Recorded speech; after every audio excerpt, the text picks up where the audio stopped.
পরে বেরাদার উমর ফারুক বলছে, এ যুবক, তোমার দুধ করো, চাদরের ভিতর থেকে বের করো। যখন বাবাজি কথা বলা, যুবক বাবা তত্তর করে কাঁপতে লেগেছে। এখন তো মদ আমার কাছে দেখে নেবে। আল্লাহ তুমি রক্ষা করতে, আল্লাহ গো আপনার কাছে ওয়াদা করে নিলাম, আর জীবনে পাপ করব না, আর জীবনে কোনোদিন মদ বিক্রি করতে যাব না। বেরাদুল ইসলাম মদ সামানিকরাও, ওই যুবকটা বাবাজি চাদর থেকে যখন মদের বোতল গুলো বাইর করবে, কি আল্লাহর কি কুদরাত, ওই মদ গুলো দুধ হয়ে গেছে, দুধ তৈয়ার হয়ে গেছে। বাবা ওই যুবকটা দেখার পরে অবাক, আমি তো নিয়ে আসলাম চাদরের ভিতরে মদ লুকায়াও, বের করতেছি জানো দুধ হয়ে গেছে। বাবাজি মুসলমান ভাইরাও, এই সোনা মানিকেরাও, উমারে পরে বলছি, বলো ওই যুবক, তোমার দুধের দাম কত নিবা বলো বলো। বলো হুজুর গো, একটা কথা আমি চিন্তা করতে পারছি না। বলে কি হয়েছে বলো না। হুজুর গো, আপনাকে সত্য কথা একটা আমি আপনাকে বলবো। বলে কি সত্য কথা? হুজুর গো, আমি যখন চাদরটা নিয়ে আমি গায়ে দিয়ে আসতেছিলাম, আমার কাছে মদ ছিল, আমি আল্লাহর কাছে ক্ষমা প্রার্থনা চাইছি, আল্লাহ আমি আর জীবনে কোনোদিন মদের ব্যবসা করব না, আল্লাহ আমাকে উমারের হাত থেকে বাঁচায়া নিও।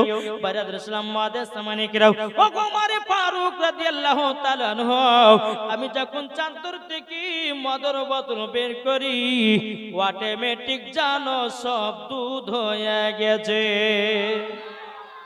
উমারে ফারুক বলতেছেন, বলো গো যুবক, তুমি শুনে রেখে দাও, আল্লাহ পাক আল্লাহ তাআলা তোমাকে ক্ষমা করে দিয়েছে।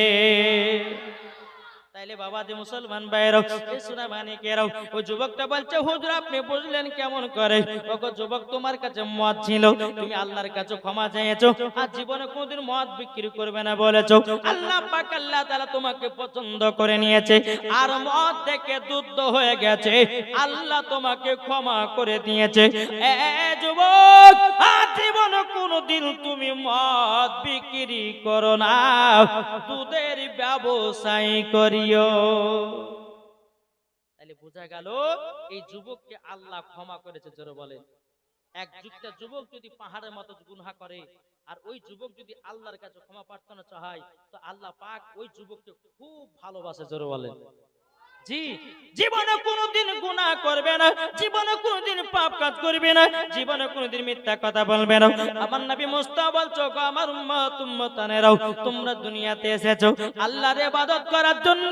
আল্লাহ পাক আল্লাহ তাআলা বলতেছে, ফাদখুলি ফি ইবাদি ওয়াদখুলি জান্নাতি, যারা আমার ইবাদত করবে তাদের জন্য ইনাম পুরস্কার হলো জান্নাত। এ বাবাজি সোনা মানিকেরাও, আপনার সারা রাত্রি এখানে হাদিস কোরআনের বাণী শুনতেছেন, আচ্ছা বলুন না, এটা ইবাদত কি ইবাদত না? ইবাদতের মাধ্যমে আছেন। আর এই জান্নাতি বাগানে যারা বসছেন সবাই ইবাদতের মাধ্যম। আল্লাহ বলছে যারা ইবাদত করবে তাদেরকে মরার পর জান্নাত দিব। জোরে বলো সুবহানাল্লাহ। বাবাজি মুসলমান ভাইরাও, তুমি যুবক ও ভাইরা, তোমাদের কি একটা কথা বলে যায়, আজকে আমাদের সমাজের বাবা বিচার হয় কি হয় না? বাবা কি গো, বিচার হয় না? বিচারে দেখবে রায় কিছু দেয়, কিছু কিছু মডলেরা বিচারে রায় দেয়, যদি কোনো বড় লোকের বেটা যদি কোনো গুনাহ করে বা কোনো আপনার খারাপ কাজ করে, তো ওই বড় লোকের বাপ মোড়লকে এসে বলবে যে ভাই তুমি আমার রক্ষাকর্তা। বলে কেন? বলে আমার বেটা অন্যায় করেছে, বিচারে রায় দিও যেন আমার বেটা দোষ না হয়, দেখো পকেটে 10,000 টাকা ঢুকাইলে। বিচার হয়েছে কি গো? বিচার করনে वाला যিনি ছিলেন হযরত উমারে ফারুক। জোরে বলেন সুবহানাল্লাহ। মদিনার রাষ্ট্রপতি ছিল। আরে মদিনার রাষ্ট্রপতি যিনি হলেন উমারে ফারুক, কোরআন হাদিস খুলে খুলে বাবাজি সমাজের বিচার করতেন, তারই নাম হচ্ছে উমারে ফারুক। জোরে বলেন। জানেন কি বিচার করেছেন? উমারে ফারুক বসে আছেন, দুজন মহিলা কান্না করতে করতেছে, হুজুর আমাদের দুজনের সঠিক বিচার করে। বলে কি হয়েছে? একজন মহিলার কাছে পুত্র সন্তান, একজন মহিলার কাছে কন্যা সন্তান। ওই বলছে হুজুর পুত্রটা আমার, এ বলছে না পুত্রটা আমার, এ বলছে পুত্রটা আমার। দুজনে পুত্রটা নিতে যাচ্ছে, কিন্তু কন্যাটা কেউ নিতে চাইছে না। উমারে ফারুক রাদিয়াল্লাহু তাআলা তিনি বলতেছে, বলো গো মহিলারা, তোমরা শুনে রেখে দাও, তোমরা আমার কাছে বিচার নিতে এসেছো, আমি উমারে ফারুক হাদিস কোরআন খুলে খুলে তোমাদের বিচার করব। আজ আমাদের সমাজের মানুষ বাবা বিচার করতেছে কেমন বাবা? আজকে সমাজের মানুষেরা বাবা, আজকে মোড়াল মোতাবারা বাবাজি মুখ চিনে চিনে বাবা বিচার করে। ওগো যুবকেরা, একদিন তোমাকে কবরে যেতে হবে, সঠিক বিচার করো, তাতে বড় লোক হোক আর বাবা গরিব হোক, সবারই বিচার একই রায় হবে। বেরাদর ইসলাম মানিকরাও, উমার পর বলছো গো মহিলা, তোমরা এই বিচার নেওয়ার জন্য এসেছো? বলে হ্যাঁ, বিচার নেওয়ার জন্য এসেছি। বলে কি বিচার? বলে পুত্রটা হলো আমার। ও মহিলা বলছে না আমার। তখন বললে মহিলা, তোমরা এক কাজ করো, তোমরা দুজন মহিলা দুটা ঘরে চলে যাও, একটা করে বাটি নিয়ে নাও, আর তোমাদের স্তন থেকে 10 ফোঁটা করে দুধ বের করো। বাবাজি মুসলমান ভাইরাও, দুটো মহিলাকে যখন বলা হলো, তাদেরকে বাটি দেওয়া হলো। বাবাজি দুজন মহিলা ঘরের ভিতরে গিয়েও নিজের নিজের স্তন থেকে বাবা 10 ফোঁটা করে দুধ বের করেছে। বের করার পর উমারে ফারুকের কাছে নিয়ে এসে, হুজুর গো, ওগো হুজুর, আমরা সেটাই করেছি। উমারে পর বলছো গো নবীর সাহাবীরা, চলো কোরআন খোলো আর দাড়ি পাল্লা তৈয়ার করো। এই বিচারটা করার জন্য সেই দিনকে বাবাজি দাড়ি পাল্লা আবিষ্কার সেই দিনই হয়েছিল। দাড়ি পাল্লা মাপা যেটা হয়, ওই দাড়ি পাল্লা সেই দিনই বিচার করার জন্য সেই দিন আবিষ্কার হয়েছে। আর সেই দিন আবিষ্কার করার পর আমাদের কাছে এই দাড়ি পাল্লা এসেছে। জোরে বলে। যখন দাড়ি পাল্লা তৈরি করা হলো, বাবাজি দুটা দাড়িতে দুই মহিলার বাবাজি স্তনে দুধ করে রেখে দিয়েছে। রেখে দেওয়ার পরে একটা দুধের ওজন আপনার ভারী, একটা দুধের ওজন আপনার পাতলা। উমারে ফারুক বলতেছে, গো মহিলা, যে মহিলার কাছে পুত্র সন্তান আছে ওটাই হলো ওরই পুত্র সন্তান, আর তোমার কাছে কন্যা আছে এটা হলো তোমারই কন্যা। মহিলাটা বলছে, বলে হুজুর এটা কেমন করে হতে পারে? তখন বলতে গো মহিলারা, তবে শোনো গো, যার পুত্র সন্তান হবে তার দুধের ওজন হবে ভারী, যার কন্যা সন্তান হবে তার দুধের ওজন হবে পাতলা। জোরে বলেন না সুবহানাল্লাহ। হযরত উমর ফারুক রাদিয়াল্লাহু তাআলা আনহু তিনি বাবাজি তিনি আপনার বিচার করতেন হাদিস কোরআন খুলে খুলে। জোরে বলেন না সুবহানাল্লাহ। আমার নবীজি বলছো গো আমার উম্মতানেরা, তোমরা যদি জান্নাত পেতে চাও, তোমরা দুনিয়াতে 3টা কাজ ভালো করিও, মরার পরে জান্নাতি জান্নাতি। চলুন এই 3টা কথার ভিতরে যাব, শুনতে রাজি আছেন তো? জি চলুন। 1 নাম্বার কি?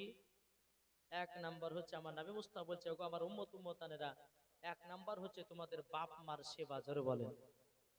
এখন অনেক যুবক আছে বাপ মার সেবা করে না, করে? করছে গো, বিবাহ শাদী করছে, বাপ মাকে দেখভাল করে না। এই যুবক শুনে রেখে দাও, আমার নবী মুস্তাফা বলেছে গো আমার উম্মতানেরাও, যেই যুবক মার সেবা করবে না, আমার আল্লাহ বলতেছে মরার পরে তারা জান্নাতি হবে না। তুমি নামাজ পড়তেছো, মা বাবাকে দুঃখ দিতেছো, আল্লাহ নামাজ কবুল করবে না। তোমার মাকে দুঃখ দাও, রোজা করো, আল্লাহ বলে কবুল করবে না। আল্লাহ পাক আল্লাহ তাআলা বলতেছে গো আমার বান্দা বান্দীরা, তোমরা যদি বাপ মার সেবা করো, আর সেবা করার পর তোমরা যেটা চাইবো বাপ মার দুয়ার ওসিলা দিয়ে আল্লাহ তোমাদের ক্ষমা করে দেবে। জোরে বলেন না সুবহানাল্লাহ। বাবাজি মুসলমান ভাইরাও, তাহলে 1 নাম্বার হলো বাপ মার সেবা করা। আচ্ছা বলুন, বাপ মার সেবা কারা কারা করেন? হাত তুলবেন না।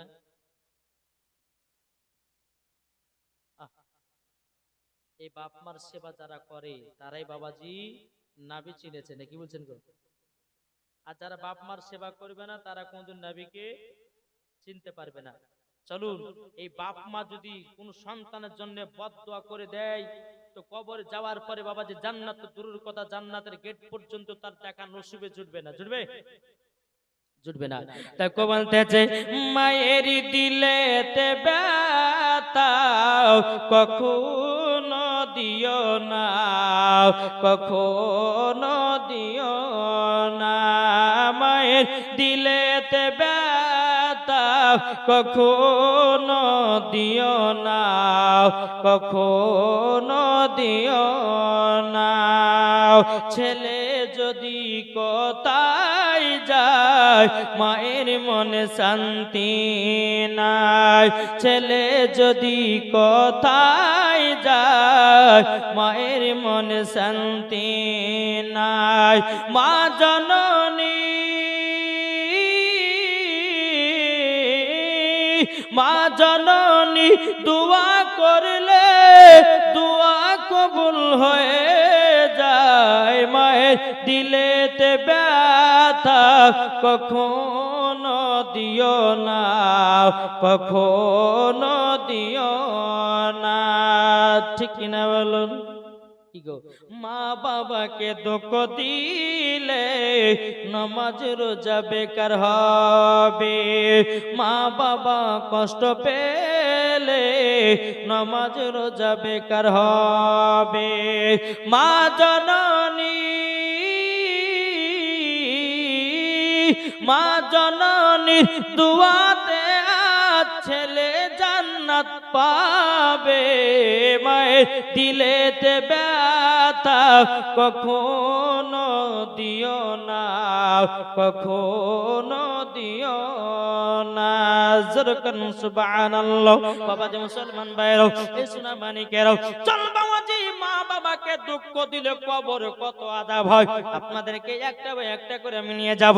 বেরাদর ইসলাম মুআজ্জাজ মানিকেরাও, আমার নবী মুস্তাফা একটা কবরস্থান দিয়ে বাবা হেঁটে হেঁটে যাচ্ছেন। বাবা সব এগুলা হাদিস, একটাও বাবা ফালতু কথা বলবো না। কি বললাম? এগুলা হাদিস, হাদিস। একটা বাবা যে লালি কথা বলবো না, সব দলিলি কথা বলবো। একটু জোরে বলবেন না? আমার নবী মুস্তাফা তিনি বাবা একটা কবরস্থান দিয়ে বাবা হেঁটে হেঁটে বাবা চলে যাচ্ছেন। একটা কবরে আযাব হচ্ছে। আমার গায়েবের সংবাদদাতা নবী বলতেছে, এই সাহাবীরা আল্লাহর কাছে দুকানা করে হাত তুলো। নবীর সাহাবীরা বলছে, নবী গো কিসের জন্য? বলে কবরে আযাব চলতেছে। আমার নবী মুস্তাফা সাহাবীদেরকে নিয়ে আল্লাহর কাছে হাত তুলেছে, গো রব্বুল আলামিন এই কবরে আযাব চলতেছে, আল্লাহ গো এই কবরের আযাবকে বন্ধ করে দাও। আল্লাহ বলছে, নবী গো আপনার হাতের দোয়া আজকে কবুল করব না। আমার নবী বলছে, আল্লাহ গো যখনই আপনার কাছে দোয়া করেছি আল্লাহ কারেন্টের মতো দোয়া কবুল হয়ে গেছে, ওগো রব্বুল আলামিন আমার হাতে দোয়া কেন কবুল হবে না? আল্লাহ বলছে, বলে নবী গো যে যুবকের জন্য কবরে যার আযাব হচ্ছে, ওই ছেলেটা তার মাকে দুঃখ দিয়েছে। তার মা যতক্ষণ ক্ষমা না করবে তার কবরের আযাব বন্ধ হবে না। বাবাজি মুসলমান ভাইরাও, আমার নবী বলছে, গো সাহাবীরা যে ছেলেটার কবরে আযাব চলতেছে উনার কি মা বেঁচে আছে নাকি? নবীর সাহাবীরা বলছে, নবী গো একজন বৃদ্ধা মহিলা ছোট্ট ঘরে বসে বসে আল্লাহ তাআলার ইবাদত করে। আমার নবী বলছে, সাহাবীরা চলো যাই ওই বুড়িমার বাড়িতে। বুড়িমার বাড়িতে এক পা দুপা করে চলতে লাগলো। আমার নবী মুস্তাফা বুড়িমার বাড়িতে প্রবেশ করেছে। বুড়িমা নবীকে দেখার পরে বলছে, লাব্বাইক ইয়া রাসূলুল্লাহ, লাব্বাইক ইয়া হাবিবাল্লাহ। নবী গো খোদার নবীজি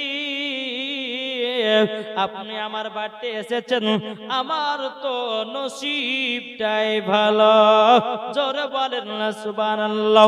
আমার নবী বলছে, গো বুড়িমা তোমার একটা সন্তান ছিল প্রায় 1.5 বছর আগে মারা গেছে। ও বুড়িমা, বুড়িমা আপনার সন্তানের কথা কি মনে পড়ে না? বুড়িমা চোখের পানি ঝরঝর করে ফেলে বলছে, নবী গো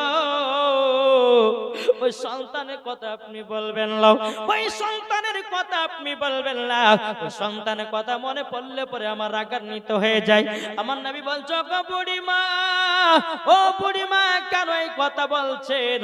তখন বলতেছে, গো নবীজি আপনার কাছে একটা আবেদন করব গো নবী, যেই সন্তানকে আমি 10 মাস 10 দিন গর্ভে রাখলাম ওই সন্তানকে নিয়ে আমি যখন রাত্রে বেলা ঘুমাতাম গো নবী বাচ্চা আমার পেটে যখন লাথি মেরে দিত আমি মা জননী সারা রাত্রি বেদনায় থাকতাম কিন্তু নবী গো বেটাকে গালি দিতাম না নবী গো ওই বাচ্চাকে যখন মাঘ মাসের ঠান্ডাতে যখন জন্ম দিলাম বাচ্চাটাকে নিয়ে যখন ডান দিকে শুতাম ডান দিকে পেশাব করে দিত নবী গো ডান দিক থেকে তুলে বাম দিকে শোয়াতাম ডান দিকে বাম দিকে শোয়াতাম বাম দিকে যখন পেশাব করে দিত ওগো আল্লাহ নবীজি আমার জায়গাতে আমার বেটাকে শোয়াতাম আমার বেটার সত্যি জ্বর হয়ে যাবে বলে আমার জায়গাতে শোয়াতাম আমার জায়গাতে যখন আমার বেটা পেশাব করে দিত ওগো আল্লাহ নবীজি ওই বেটার জায়গা রাখতাম বুকের উপরে ওগো আল্লাহ নবীজি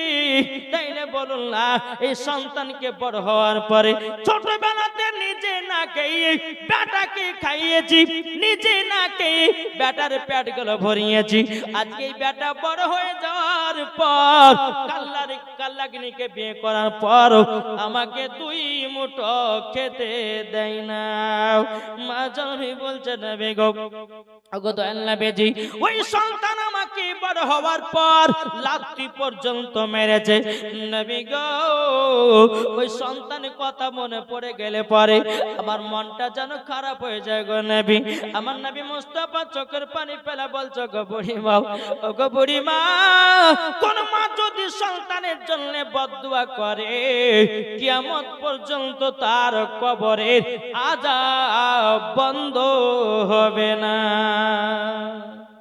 বাবা যে মুসলমান ভাইরাও সোনা মানিকেরাও আমার নবীজি বলতেছি বলো গো বুড়িমা ও গো বুড়িমা আপনি এক কাজ করুন আপনার সন্তানের কবরের কাছে চলুন কবরের কাছে যখন বাবা যা হলো আমার নবী মুস্তাফা আল্লাহর দরবারে হাত তুলে বলতে চাল্লাহ ও গো রব্বুল আলামিন ও গো রব্বুল আলামিন এই বুড়িমা তার সন্তানের কবরের পাশে দাঁড়িয়ে আছেন লাগো ওই বুড়িমাকে তার সন্তানের কবরের আযাব দেখা শক্তিটা দান করে দাও জোরে বলেন না সুবহানাল্লাহ আমার নবী বলতেছে বলো গো বুড়িমা আপনার সন্তানের কবরের দিকে তাকান যখন বাবা তাকিয়েছে তিনার সন্তান কবরে দাও দাও করে আগুন জ্বলতে আছে আর কেঁদে কেঁদে বলছে মা গো জীবনে যত গুনাহ করেছি মা ক্ষমা করে দাও মা গো তোমাকে পা দিয়ে লাথি মেরেছি ঘুমাও ওগো মা জননী আমার অন্যায় হয়ে গেছে ক্ষমা করে দাও এদিকে বুড়িমা কেঁদে কেঁদে বলছে নবীকে ইয়া রাসূলুল্লাহ ইয়া হাবিবাল্লাহ নবী গো আপনার কাছে একটাই আবেদন করতে চাই ওগো দয়াল নবীজি ওই সন্তান যেন কবরে যেন এত কান্না করতে আছে কিন্তু নবী গো আমি যেদিন বাচ্চাকে জন্ম দিয়েছিলাম এত আমার কষ্ট হয়েছিল সেই দিনকার কষ্টর থেকে নবী গো 4 গুণ কষ্ট বেশি পেলাম নবী গো আমার সন্তানকে দিল থেকে মাফ করে দিলাম জোর বলে দিল থেকে মাফ করে দিলাম যেমন তিনার মা বেটাকে ক্ষমা করে দিয়েছে আল্লাহ পাক আল্লাহ তাআলা তার সন্তানের কবরের আযাব বন্ধ হয়ে গেছে ও ভাইরা ও যুবকেরা অনেক গুনার কাজে পড়ে থাকো অনেক যুবকেরা তো তোমরা ফ্রি ফায়ার পাবজিতে পাগলা হয়ে যাও তোমরা নামাজ পড়ো না রোজা করো না আল্লাহ পাক আল্লাহ তাআলা বলছো রে বান্দারা একবার কবরে আয় সেই দিন বুঝবি মা বাবার সেবার কত দাম ছিল নামাজের কত দাম ছিল রোজার কত দাম ছিল যাকাতের কত দাম ছিল সেই দিন কবরে গিয়ে বুঝবা এখন তুমি কিছুই জানো না কি গো ঠিক না শেষ করে দেব এটা কথা বলতে হবে বাবা যে সুবহানাল্লাহ যদি বলা যায় আমার নবী বলছে তার জন্য হাসরের মাঠে একটা ফলের গাছ লাগানো হবে জোরে বলেন আর এই জন্য মাঝে মাঝে বলছে সুবহানাল্লাহ যারা মানুষের ঘুম না আসে এখন বাবাজি শেষের দিকে এখন মানুষ ঘুমাবে না ওয়াজ শুনবে যত বড় বক্তালি আছেন না কেন ওয়াজ আর ভালো লাগবে না মন পড়ে আছে সবারই বিরিয়ানির দিকে কি গো যতই মিঠা মিঠা কথা শোনায় না কেন ভালো লাগবে না? আর যার দিলেতে বাবাজি কবরের ভয় থাকবে, যার দিলেতে ইসলামের ভয় থাকবে বাবাজি, তারাই বাবা মন দিয়ে ওয়াজ গুলো শুনবে, ঈমান গুলো তাজা করবে।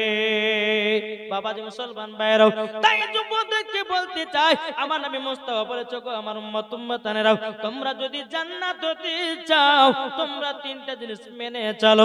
এক নাম্বার হয়ে গেল মা বাবার সেবা করবেন। তো এই কে মা বাবার সেবা করবে হাত তুলেন।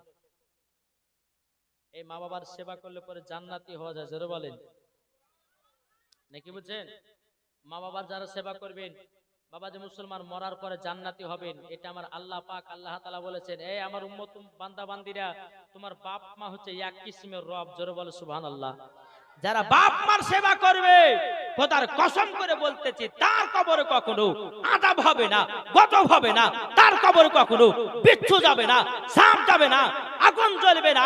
মায়ের ভালোবাসাতে ছেলেও জান্নাতি, জোরে বলে নাকি? বলছে বলতেছে, ও মন ভক্তি ভরে মুর্শিদ ধরে কর সাধনা, সঠিক পথ তুই পাবি তোরা, সঠিক পথ তুই পাবি তোরা, ও মন হেলা করো না, ও মন ভক্তি ভরে মুর্শিদ ধরে কর সাধনা, যাদের দিলে আছে নবী তারা যাবে মদিনা শরীফে, জোরে বলেন।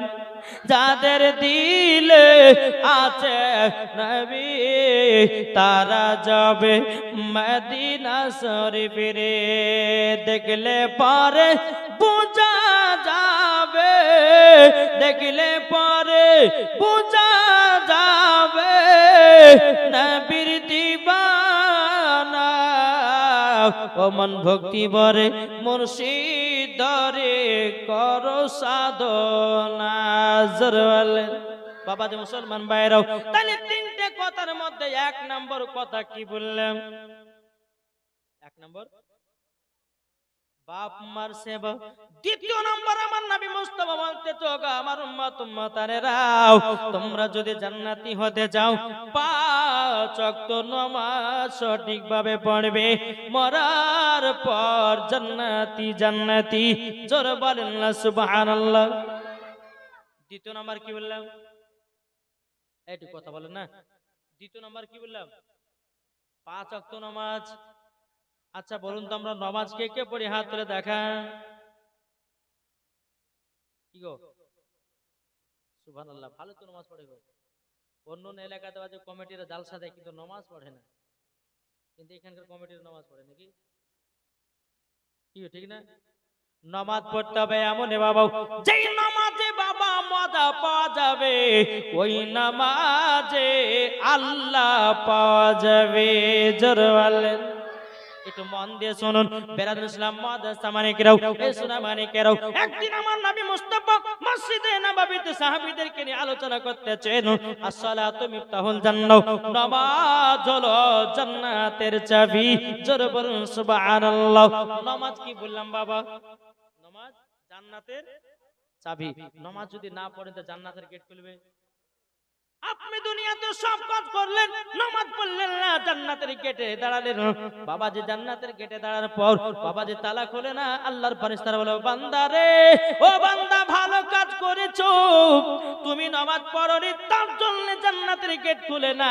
তেমন নবী বলেছেন, আসসালাতু মিফতাহুল জান্নাহ, নামাজ হলো জান্নাতের চাবি, জোরে বলেন। বাবা যে মুসলমান ভাইরাও, ওই জায়গাতে অনেকগুলো নবীর সাহাবী ছিল বাবা।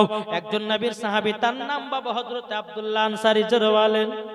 হযরত আব্দুল্লাহ আনসারী রাদিয়াল্লাহু তাআলা আনহু, তিনি বাবা বাড়িতে দৌড়াতে দৌড়াতে গিয়ে বলছে, বিবি গো, আজকে রাহমাতাল লিল আলামিন বলেছেন নামাজ হলো জান্নাতের চাবি। বিবি গো, আজ থেকে আমরা স্বামী স্ত্রী 5 ওয়াক্ত নামাজ পড়ব, জীবনে কোনোদিন নামাজ কাজা করব না। বাবাজি মুসলমান ভাইরাও, স্বামী স্ত্রী নামাজ পড়তে লেগেছি, কিন্তু বাবাজি বিবি পড়ে বাড়িতে নামাজ, আর স্বামী পড়ে বাবা আমার নবী মুস্তাফার পেছনে নামাজ। জোরে বলেন। একদিন পার হয়ে গেল, দুদিন পার হয়ে গেল, 3 দিন পার হয়ে গেল, 4 দিন পার হয়ে গেল, 5 দিন চলে গেল। নবীর সাহাবীরা বলছে নবীকে, ইয়া রাসূলুল্লাহ, ইয়া হাবিবাল্লাহ, নবী গো, ওগো নবীজি গো, আব্দুল্লাহ আনসারী নবী গো আপনার পেছনে নামাজ পড়ে, কিন্তু নবী গো আব্দুল্লাহ আনসারী কোনদিন দোয়া করে না। সালাম ফিরাইয়া বাড়ি চলে যায়। আমার নবী মুস্তাফা বলতেছে, ও সাহাবীরা তোমরা টেনশন করো না, আমি নবী মুস্তাফা আব্দুল্লাহ আনসারী বাড়িতে গিয়ে জানবো নামাজের শেষে কেন দোয়া করে না। বেরাদান ইসলাম মুআদ্দাস সামানিকরাও, আমার নবী মুস্তাফা তিনি বাবাজি এক পা দুপা করে বাবা আব্দুল্লাহ আনসারী বাড়িতে গেলেন। যাবার পরে বাবাজি আমার নবী মুস্তাফা আব্দুল্লাহ আনসারী বাড়ি গেটের কাছে দাঁড়িয়ে বাবা সালাম দিয়েছে, আসসালামু আলাইকুম ইয়া আব্দুল্লাহ আনসারী। একবার সালাম দিল, সালামের জবাব পেল না। আবার বলতেছে আসসালামু আলাইকুম ইয়া আব্দুল্লাহ আনসারী। দুবার সালাম দিল, সালামের জবাব পেল না। বাবা তিনবার সালাম দিয়েছে, আসসালামু আলাইকুম ইয়া আব্দুল্লাহ আনসারী। বাবাজি সালামের জবাব নবী আমার পেলেন না। আমার নবী মুস্তাফা আব্দুল্লাহ আনসারী বাড়ি থেকে টুক টুক টুক করে মদিনা আপনার চলতে লেগেছে। এদিকে আব্দুল্লাহ আনসারী ঘরের ভিতরে দুই চোখের পানি ফেলায়া কান্না করে, আল্লাহ গো আজকে রহমাতাল লিল আলামিন এসেছে, 3 বার সালাম দিয়েছে গো আল্লাহ, আমি গায়বের সংবাদদাতা নবীকে আমি সালামের জবাব দিতে পারিনি গো আল্লাহ।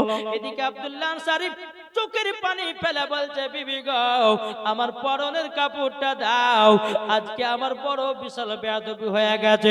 তিনার বিবি পরনের কাপড়টা দেওয়ার পর দরওয়াজা খুলে দেখতেছে নবী আমার বহু দূরে বাবা আপনার চলে গেছে। আব্দুল্লাহ আনসারী মনে মনে ভাবছে, আল্লাহ আজকে যদি পেছন থেকে নবীকে ডাকা হয় আমার বড় বেয়াদবি হয়ে যাবে। আব্দুল্লাহ আনসারী বড় বড় করে পায়ের বাবা ধাপ ফেলালেন। আমার নবীর সম্মুখে গিয়ে বলছে, লাব্বাইক ইয়া রাসূলুল্লাহ, লাব্বাইক হাবিবাল্লাহ, নবী গো আমার বেয়াদবি মাফ করবেন। আমার রহমাতাল লিল আলামিন বলতেছে, বলো আব্দুল্লাহ আনসারী, তবে শোনো গো শোনো, তোমার কাছে একটা আবেদন, তুমি প্রত্যেকদিন মসজিদে নববীতে নামাজ পড়তে যাও, তুমি ডানে বামে সালাম ফিরার পর কোনদিন নাকি মুনাজাত করো না, এটা আমার সাহাবীরা বলেছে। বেরাদান ইসলাম মুআদ্দাস সামানিকরা, হযরত আব্দুল্লাহ আনসারী বলছে, নবী গো তবে আপনার কাছে একটা আবেদন করব, নবী গো আপনি আমার বাড়িতে চলুন না।